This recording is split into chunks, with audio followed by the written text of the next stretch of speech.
We've seen 2 years worth of digital transformation in 2 months. That statement is so powerful that I thought we would start today's This Week in Teams recording with it.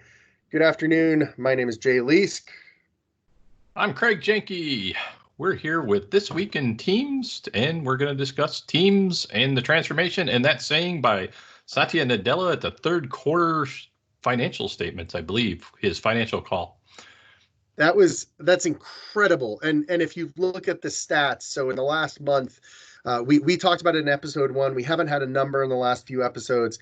The episode 1, they were at 40 million daily active users.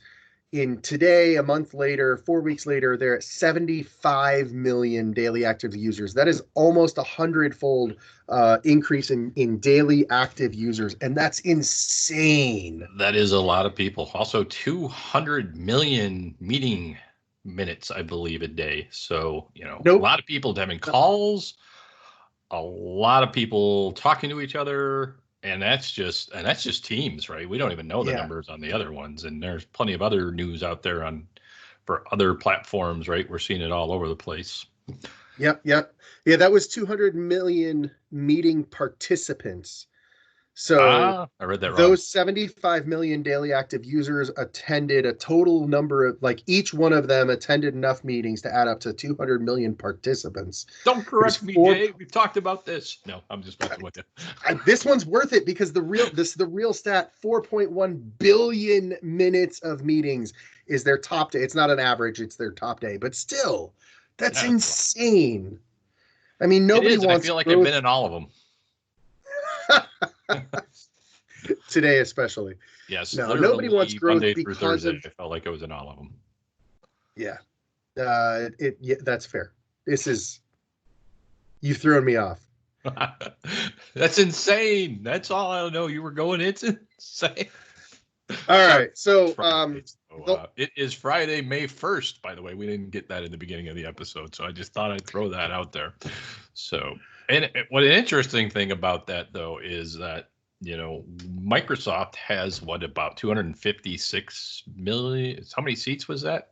I thought there was 256 million seats in Office 365 now, which is pretty close to Zoom, and they're 300 million. Well, and Zoom has turned around and said that 300 million users isn't an accurate number. Now I'm just correcting you left and right. I apologize. That one I threw there for you, Jay. I threw it up. It was a softball. That was a softball from you. Thank you. Yeah. So Zoom, a month ago, Zoom said they had 300 million users, and quote unquote, without provocation, who knows what happened behind the scenes, they have turned around and said, no, that is active meeting participants, not daily active users. So it is interesting to see where we are, but you're correct in the very least at how close Microsoft has come to Zoom, whether it's Zoom's fall from grace because of the security issues or Microsoft's growth from the pandemic and working from home. And it's been a crazy turnaround, but that's enough about stats for the day. I don't want to talk about them anymore. Well, okay, so we'll get off of stats. And what about competitors, Jay? I hear there's some people making entry into the market that could be some pretty big players like Facebook and Google. Well, I would love to tell you, but my notes have disappeared from today's meeting. No, I know Facebook's dug into the Messenger brand and released something called Messenger Groups, Messenger Rooms. Thank you. My OneNote just totally crashed on me. So Messenger Rooms is released. And then last week we talked about Google Meet. And I think since we talked about it, Google turned around and said it is free to all Google users. So they're trying. Google is closer, I think, to what Office 365 Microsoft is doing, simply because Google has a whole platform for collaboration. They've got email, they've got chat, they've got groups or sites. Yeah. It's not quite, in my opinion, the same level of maturity that Microsoft's collaboration solution is. But it's at least closer. I don't know how I feel about it. So what I have heard in the past, one of the things I'm going to say Microsoft has as an edge over them is we have downloadable applications. So everything has to be done in the cloud, and you get a richer experience, I believe, with the desktop applications. I know there's stuff that I can do quickly in Word and Excel, but if I really want to do a huge PowerPoint presentation or a huge Excel spreadsheet with pivot tables and stuff like that, I'm using my desktop applications. So, yeah, absolutely, absolutely. Still going on, moving back to Zoom a little bit. We've talked about their rapid release schedule, and they have officially released Zoom 5.0. I'm willing to bet it wasn't 5.0 when they started that release cycle, but it certainly is now. With that, there's some pretty interesting things, all security related, 256-bit encryption, advanced security controls. There was something about the servers. You and I talked about this a couple of weeks ago, how there was a realization that all calls went through China servers and that it wasn't an opt-in thing. Right. I saw there was something related to that. And then on the end user side, there's a report a user feature. Which I've been in a meeting where somebody came in and started Zoom bombing, so to speak. So that's helpful. And then the ending and leaving meeting features, they added the capability to actually end a meeting much more easily. So that's good. Yeah, no, I will say that they were really responsive really quickly, which was kind of impressive. So that's good. Yep. Also, what did they do? They since COVID-19 has been driving a lot more people to their cloud. Right, they've been worried about being up and being able to perform. So I hear they signed a deal with Oracle to kind of like their back end processing, which was an interesting call because I think that kind of came out of left field for anybody in the industry because when we think cloud, we normally think AWS, we think Azure first, right? Oracle, right. Interesting choice. It does explain why Larry Ellis, I believe the Oracle. The head of Oracle was touting how well Zoom was doing. So just shortly before that deal came out, I hear a lot of that was cost driven. That Oracle could deliver cheaper than AWS and Azure. And I think some of it goes to not wanting to put all their eggs in one basket. But I thought what was really cool about that is what shows how flexible their platform actually is to be able to just pick it up that easily through three different hosting companies, three different sets of protocols and stuff. I assume security that if they can get it so that it can just transfer over that easy, that's pretty impressive. I will be impressed when 2 months from now, we have found that they did so without exposing additional security issues. Yeah, but yes, either, so. Yeah, the fact that they have designed their system to be able to move so easily and take advantage of 3 different clouds at the same time, that is pretty cool. Moving into getting out of industry and moving specifically into the Teams world, there was one thing on the security side that I thought was really interesting. There was an article released that said there was a vulnerability with relation to GIFs, Giphies, the automatic loading of Giphies within Teams. Yeah, that they caught it, they resolved it, and the article was saying what it could have been. The long story short is the Giphy auto reload. They were able to force a Giphy from a bad server, a malicious server, to inject code in and get your user data. That's kind of messed up. Yes, it is. But it was nice that was found out and by somebody who wasn't a bad guy and reported as part of the bug bounty program, I believe. And Microsoft was able to basically patch that pretty quickly. Yep. Yeah, absolutely. It's interesting to me because very often organizations don't announce vulnerabilities unless they have to. So the fact that that they've made such a big deal about it is really cool. Moving into the user side of things, the Tasks app that's coming, it's an interesting move. They are taking, if you're familiar with Office 365 task capabilities, in Outlook, you've always had a tasking capability there. Yes. And they created the To-Do app, which allowed you to take those tasks and see them on your cell phone or in Office 365. That's actually a really powerful app on its own. And then there was confusion over, well, why can't those tasks be dragged into Planner? And how does this all relate to Teams? So Microsoft is taking, let me see if I get this correct. They're rebranding the Planner app within Teams to call it Tasks.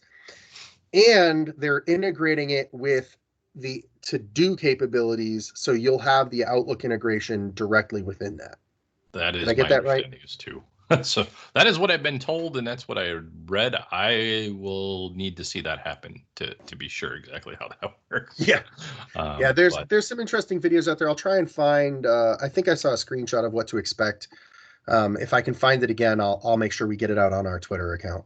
But it wouldn't be Microsoft if there wasn't rebranding going on somewhere, right? From Office 365 to M365 to Power. But my favorite part about this branding is they're only rebranding Planner within Teams, so it's still Planner over here. Lord, Planner over here. Look, don't look at this hand. All right, what else? So we've been talking about the Brady Bunch view, the 3x3 view of videos. You're looking at us one by one. Yeah.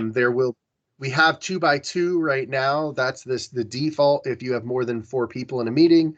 Yeah, a bunch of the MVPs and early adopting clients have been posting the 3x3. So I've seen several announcements that has been begun to be rolled out and should be general available through mid-May, hopefully. I know a lot of people are still requesting that, and I am told that they are going to, because it's been on the user voice, not divulging anything secret. I wish I was, but they will roll 3x3 out and then continue to fit as many as as necessary to keep up with the competition, I think. So that's cool. They say in the user voice 4x4 or 5x5, so we'll see what they get up to. So far, my 3x3 meetings, because I happen to be an early adopter, has had 9 squares of just initials because nobody wants to turn the camera on. So while I get for the EDU space and the personal space, right, when you're doing just the social networking that everybody wants to see 9x9 or more, I'm going to tell you in my day-to-day business meetings, the most I've had is 5 people have their camera on, and that was because somebody said something about that. So yeah, be the agent of change, Craig. Be the person who puts his video camera on. All right. Speaking of being the agent of change and raising your hand, I also saw there's a raise hand feature that's been rolled out. Yeah, I'm a big fan. That should be I'm a big fan in the Jesus. Sorry, we need it right now. Raise your hand. So, speak to me. It'll be right there in the bar, in the main bar where your microphone and camera buttons are. It'll be a little raise hand feature, and that'll be nice. It just means someone needs to be in the education space, especially, right? If you're teaching, you don't want 20 people turning their microphones on. That raise hand feature will be really nice there. Speaking of that, if you talk about the education space and reaching hands, you also want to have some control over the blurred backgrounds and what they're being able to show, right? So we've had a lot of requests coming from there in the government space, as you well know, on controlling backgrounds, either forcing blurred background, the ability to give blurred background with possibly some choices of backgrounds and not allowing people to be able to hack it, or being able to upload backgrounds, or not being allowing any of those. I believe that's all on the roadmap and coming. I did see that on the Microsoft roadmap. If you go search for Office 365 roadmap and pull that up, they're working on that too. Yep. Yeah, I'll definitely get this link out there. I love the detail on this. No filters, blur only, background blur with default images, or just allow for everything. And I think that's pretty cool the way they're going to restrict that. I'm hopeful they'll put it into some APIs that third-party tools can help take advantage of as well from a governance perspective. And this is listed as a May 2020 release cycle. So this is a rapid, I don't even remember this being on the roadmap. In fact, it says too. Yeah, so this is pretty cool, the way they're pushing that out there.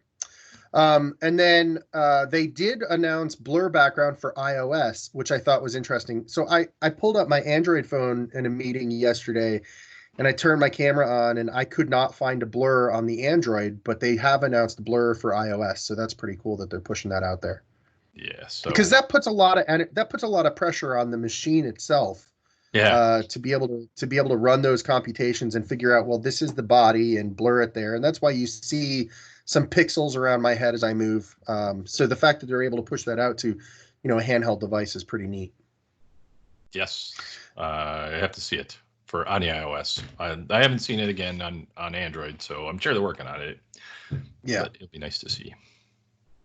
The other thing that I tried out in a meeting the other day, that I might have tried out in a meeting the other day if I was in a tenant that allowed such things. I've said too much. Anyway, is live captioning. I saw the button appear and I was like, wait, that's new. So I clicked on it. And about 3 seconds later, I started getting live captioning. And it was very close to real time, showing me what was being said in the meeting. I am so excited to see that. That's going to be really good for stuff. For people who have hearing impairment, might Thank be good. you. That's the phrase I was looking for. It will also be good if you could change I don't know this, but if you could change the language to your personal language, that would be pretty awesome. Like that would be amazing. Sweet. It would. I have not heard any rumblings about that. We should write. We should do a program that does that. We'd be millionaires. Yes. One of the things that I thought was interesting that we haven't really talked about, and I don't know how much regular people know about Teams, but you had said, all of a sudden this feature is there, and from time to time features seem to show up in Teams. The ability that every time you start up Teams, that it goes out and checks to see if there's a newer version, and really makes it so that you always have the most current version of Teams, I think is a powerful feature. It's a really good point. I hadn't even thought about that. Office 365, when you download the apps for that and get the desktop apps installed, it is, in the last few years, they've been pushing more and more to let you know ahead of time, hey, there's a new feature coming. Yeah. Hey, there's a new update. Go ahead and get it installed rather than waiting. You're right. The fact that Teams just has it is really cool. And I thought this was interesting too. So I'm logged into our tenant for on the Spot network. Right. And I do not have the same features that I have as a Microsoft partner in the AvePoint tenant. So it's really interesting that I'm using the same desktop install, but it knows who you are. Controls. Yep. It has the controls in place to limit features based on your tenant and your licensing. Really cool stuff. Speaking of which, is something new I just saw today. We're talking about little features. This unplanned, but I was in Outlook and just noticed across right below the toolbar, I've got a thing that now says collaborate from anywhere, communicate more effectively with group chats, online meetings, and calling, and more. Go to Teams now. If I click the button, it launches Teams, which I think is nice. Yeah. I have not seen this. Is this something you can take a screenshot of? It is something that I took a screenshot of. I will take a screenshot of it and share it with you. Put it on Teams, man. That's awesome.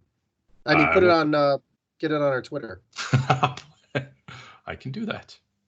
Now, speaking of talking for far too long, there are some. Are you sharing your screen? Look at that. I was sharing my screen so we could see right up here. Oh, look at collaborate from anywhere. That is neat. That is. All right. So take that off. We will stop sharing. What other secret things are we seeing on your screen now? Nothing. You didn't see anything. Actually, I don't have that much. All right, so we've probably gone on far longer than we should have. There's just a few more items I want to point out, and one of them, a little love for my government customers. If you're familiar with my day-to-day job, I sell to the U.S. government and state and local governments. So they have their own tenant, the national tenants. There's the GCC, GCC High, and DoD. Private channels released to commercial a month or two ago. They should be generally available in the GCC. That is the least secure government network. They should be generally available. The article said in April, so I would assume within the next couple of weeks it will have rolled out across all tenants. And then it didn't have a date for GCC High and DoD, unfortunately, so those are still listed as coming soon on private channels. But very exciting to start seeing those features. That is a quick turnaround from when it became available in commercial to when it became available in the government. So I'm very pleased to see an increase in speed from getting features in the commercial networks into the government networks. Yeah, I think they're working with the top people to make sure that those approvals can go through quicker. Yep. On the security side, back to commercial default lobby settings. Someone comes in with either dialing in or someone from outside your tenant. You are probably noticing now that they are getting put into a default or a lobby by default rather than being admitted. That's pretty good to see. Zoom was talking about that as well. And then, Craig, I'll be honest, you want to take this last one. It seems appropriate to be the last one. Do you know which one I'm talking about? You don't know. No, I do not know. It says DOD coming soon, and I can't remember. Nah, two bullets up. End meeting. There is now April. Yeah, that's our. There is an end meeting feature so that when I hang up, you don't get to stay on. And with that, my friend, I bid you adieu. Goodbye, farewell, Wiedersehen, something. I don't remember the rest of the song.